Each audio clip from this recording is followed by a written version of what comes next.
अकोला शहरात 25 डिसेंबर रोजी भारतीय स्त्री मुक्ती दिन वंचित बहुजन महिला आघाडीच्या वतीने मनुस्मृतीचे दहन करून साजरा करण्यात आला।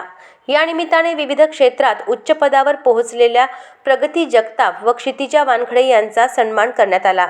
प्रमिलाताई ओक सभागृह येथे आयोजित स्त्री मुक्ती परिषदेत डॉक्टर संपदा मुंडे यांना तातडीने न्याय द्यावा, शेतकऱ्यांसाठी धोरणात्मक कायदे लागू करावेत, तसेच हैदराबाद गॅझेट रद्द करण्यात यावे असे ठराव एकमताने मंजूर करण्यात आले। यानंतर अशोक वाटिका चौकात मनुस्मृतीचे दहन करण्यात आले। या कार्यक्रमाला वंचित बहुजन महिला आघाडीच्या प्रदेश महासचिव अरुंधती शिरसाट, वंदना वासनिक, आम्रपाली खंडारे यांच्यासह मोठ्या संख्येने महिला उपस्थित होत्या। भारतीय स्त्री मुक्ती दिन राज्यभर अधिकृतपणे साजरा करण्यात यावा असा ठराव राज्य सरकारकडे पाठविण्यात येणार असल्याची माहिती यावेळी देण्यात आली। महामानव डॉक्टर बाबासाहेब आंबेडकर यांनी 1927 मध्ये मनुस्मृतीचे दहन केले होते। आपल्यासोबत वंचित बहुजन आघाडीचे काही महिला वर्ग आहेत। नेमकं या किती वर्षापासून हा उत्सव तुम्ही साजरा करता आणि काय सांगा? गेल्या 30 वर्षापासून आम्ही हा उत्सव साजरा करतो।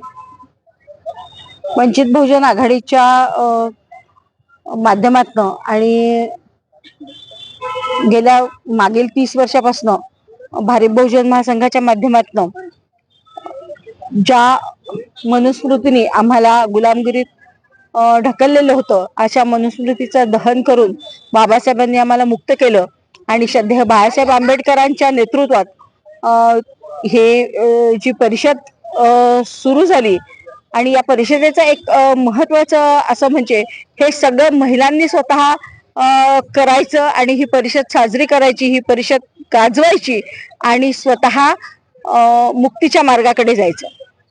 स्त्रियांना काय संदेश देताना हा दिवस मोठ्या उत्साहात आणखी मोठ्या उत्साहाने साजरा करण्यात यावा म्हणून? मी आजच्या दिवशी स्त्रियांना हेच सांगेल की आताचा जे काही राजकारण आहे हे सगळं हिंदू राष्ट्राकडे जात आहे आणि आम्हाला संविधानावर चालणारं राष्ट्र पाहिजे। मग ते आम्हाला गुलामगिरीतनं मुक्त करणारं असलं पाहिजे, कारण या मनुस्मृतीच्या तो एक ग्रंथ नसून ते एक कायद्याचं पुस्तकच होतं आणि हे कायदे जे होते हे महिलांना गुलामगिरीत ढकलणारे कायदे होते, महिलांवर अन्याय करणारे कायदे होते आणि महिलांना अतिशय वाईट पद्धतीने हिणवणारे कायदे होते। त्यामुळे हे कायदे जर समोर आले तर परत एकदा या सगळ्या महिला गुलामगिरीत जाणार आहे आणि म्हणून संविधानावर चालणारं सुशासन डॉक्टर बाबासाहेब आंबेडकरांनी जे आम्हाला गुलामगिरीतनं बाहेर काढलं, त्या गुलामगिरीच्या बाहेरचं शासन आम्हाला पाहिजे आहे। आणखी महिला आपल्यासोबत जुळलेल्या आहेत।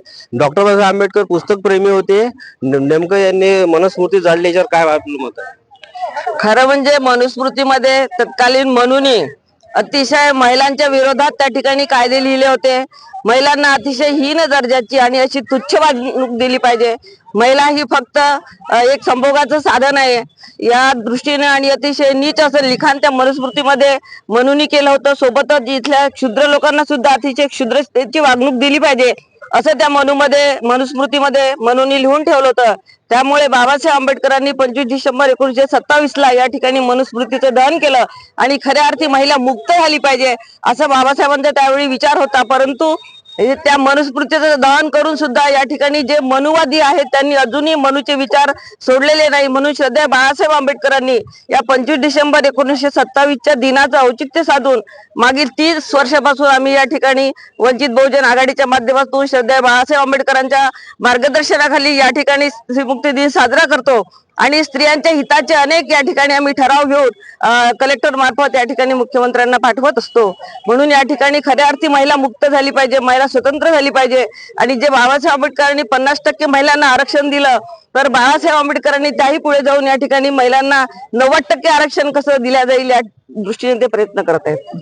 जो विविध जातीतील जे महिला आहेत त्यांच्यासाठी काय संदेश देसान तुम्ही आज? तर या ठिकाणी खरं म्हणजे वंचित बहुजन आघाडी श्रद्धेय बाळासाहेब आंबेडकरच या ठिकाणी सगळ्या बहुजन समाजातील महिलांना न्याय देऊ शकतात। कारण आत्ताच अलीकडची जी जिल्हा परिषद या ठिकाणी झाली होती त्या जिल्हा परिषद मध्ये विविध जातीच्या सर्व जे आमच्या जिल्हा परिषदच्या पदाधिकारी होतात त्यांना जिल्हा परिषदची सत्ता दिली होती आणि सगळ्या खरं म्हणजे इथले जे बहुजन समाजातले ज्या महिला आहेत त्यांना खऱ्या अर्थी इथल्या बहुजन समाजाला सुद्धा श्रद्धेय बाळासाहेब आंबेडकर न्याय देऊ शकतात. आणखी वंचित बहुजन आघाडीच्या आपल्यासोबत महिला जुळलेल्या आहेत, तुम्ही काय सांगाल? मी निंबिकोस येथील रहिवासी असून मी अंगणवाडीवर काम करते. मी आज महिला मुक्ती दिनानिमित्त महिलांना एवढंच सांगू इच्छिते की आपण आपल्या कर्तव्यासाठी किंवा आपल्या अधिकारासाठी आपण बाबासाहेबांचे विचार डोळ्यासमोर ठेवून आपण या सत्तेत काम करून आणि महिलांना हक्काची जाणीव करून देण्यासाठी आपण हा दिवस साजरा करतो, हे सर्वांना माहित असलं पाहिजे. एवढं बोलून मी बहुजन आघाडीचे काही नगरसेवक आपल्या सोबत आहेत, नेमकं काय सांगाल तुम्ही ताई?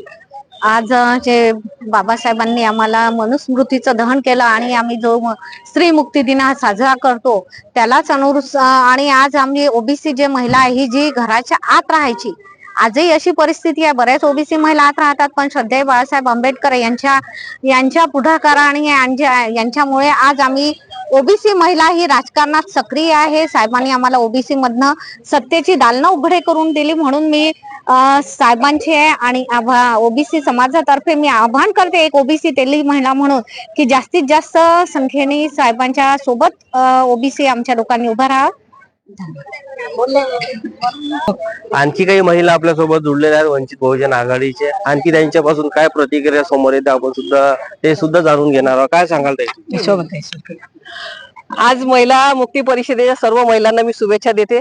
प्रथमतः बाळासाहेब आंबेडकरांचे आमचे नेते त्याचप्रमाणे डॉक्टर बाबासाहेब आंबेडकरांचे मी फार फार आभार मानेल, कारण आमच्या बहुजनांच्या महिला ह्या खऱ्या अर्थाने मुक्त झालेल्या आहेत. कारण खेड्यापाड्यामध्ये जेव्हा आम्ही बहुजनातल्या महिला ज्या चार भिंतीच्या आतमध्ये आम्ही राहत होतो, पण जेव्हा या वंचित बहुजन आघाडीमध्ये श्रद्धेय बाळासाहेब आंबेडकरांच्या सावलीमध्ये छत्रछायाखाली आम्ही जेव्हा काम करायला लागलो, तेव्हापासून आम्ही बहुजनातल्या महिला खूप धन्य मानून राहिलो की आम्ही बाळासाहेबांमुळे आज या जिल्ह्यामध्ये नव्हे पूर्ण राज्यामध्ये आम्ही मुक्त झालेलो आहेत. एवढंच म्हणून वंचित बहुजन आघाडीचं, बाळासाहेब आंबेडकरांचं, सर्व महिला आघाडीच्या सर्व पदाधिकाऱ्यांचं आभार मानते. आणि आणखी महिला जुळलेल्या आपण त्यांची सुद्धा प्रतिक्रिया जाणून घेणार. काय सांगाल ते? आज अकोल्यामध्ये वंचित बहुजन आघाडीच्या वतीने स्त्री मुक्ती 25 डिसेंबर स्त्री मुक्ती हा परिषद या ठिकाणी साजरी होत आहे. आणि या परिषदेला सर्व गावातून, शहरातून, ग्रामीण मधून, सर्व अकोला जिल्ह्यामधून या ठिकाणी महिला या कार्यक्रमाला, या परिषदेला उपस्थित झाल्या उल्हासाने. आणि यामध्ये सर्व बहुजन महिलांचा समावेश आहे. असा हा कार्यक्रम याही पेक्षा आणखीन कसा मोठा होईल या परिषदेमध्ये आजच्या दिवशी या कार्यक्रमाच्या ठिकाणी जे ठराव आहेत, जे महिलांचे अत्याचार या ठिकाणी होतात आपल्या इथं आपल्याला माहिती आहे, ते अन्याय अत्याचार ते कसे रोखले पाहिजे. आणि बाबासाहेबांनी जे मनुस्मृती दहन केली, तर मनुस्मृती दहन केल्यामुळे जे इथं महिलांवर जे काही अन्याय होत होते त्याच्यासाठी महिला कशा सक्षम नेतृत्व करू शकतात, राजकीय क्षेत्रातनी आणि सामाजिक क्षेत्रातनी महिलांना कशी या ठिकाणी सूट मिळाली आहे. त्याच हर्ष उल्हासाने महिला या ठिकाणी स्त्री मुक्ती परिषदेला सर्व सामील झाल्या. आणि आमचा कार्यक्रम हा यशस्वी आणि याही पेक्षा आम्ही कसा मोठा करू, दरवर्षी हा कार्यक्रम 25 डिसेंबर रोजी साजरा होईल. बस एवढेच बोलते, थांबते. वंचित बहुजन आघाडी गेल्या 30 वर्षांपासून मनुस्मृतीचा असा मोठ्या उत्सवाचा इथं कार्यक्रम साजरा करण्यात येतो. अजिंक्य भारत न्यूज करता मुकेश ढोके, अकोला. जय भीम सर्वांना. आज स्त्री मुक्ती दिन आपण साजरा केलेला आहे. वंचित बहुजन आघाडी यांनी माझा इथं सत्कार घेतलेला आहे. माझी निवड CISF मध्ये झालेली आहे. मी तुम्हाला सांगू इच्छिते सगळ्यांना की जेही मी आज काही करू शकली हे सगळं बाबासाहेबांमुळे झालेलं आहे. त्यांनी 1927 साली मनुस्मृती जाडली आणि नंतर संविधान लिहिलेलं आहे. त्यामध्ये स्त्रियांना जे अधिकार दिलेले आहेत त्याच्याचमुळे मी आज इथपर्यंत पोहोचू शकलेली आहे. माझं सर्वांना, सगळ्या स्त्रियांना, सगळ्या समाजाच्या सगळ्या स्त्रियांना हेच म्हणणं आहे की सर्वांनी एकदा तरीही संविधान हे वाचलंच पाहिजे. त्यात आपल्याला सर्व आपले अधिकार माहीत पडणार आहेत. बाबासाहेबांचे जेही कर्तृत्व आपल्यासाठी होते, जे सगळ्या स्त्रियांसाठी होते, ते आपल्याला माहीत पडतील, सगळ्या पुढे जातील, हेच माझं म्हणणं आहे. आणि आज जे माझा सत्कार झालेला आहे, सगळ्यांना माझी ओळख झालेली आहे की स्त्रिया इतक्या पुढे जात आहेत, हे सर्व स्त्रियांपर्यंत पोहोचलं पाहिजे. मी धन्यवाद देते बाबासाहेबांना, माझे नमन आहे. आणि धन्यवाद वंचित महिला आघाडी यांना. धन्यवाद. नाव क्षितिजा वानखडे. अशाच महत्त्वपूर्ण बातम्यांच्या अपडेटसाठी अजिंक्य भारत न्यूजच्या पेजला फॉलो करा आणि सबस्क्राईब करा. Thank you for watching.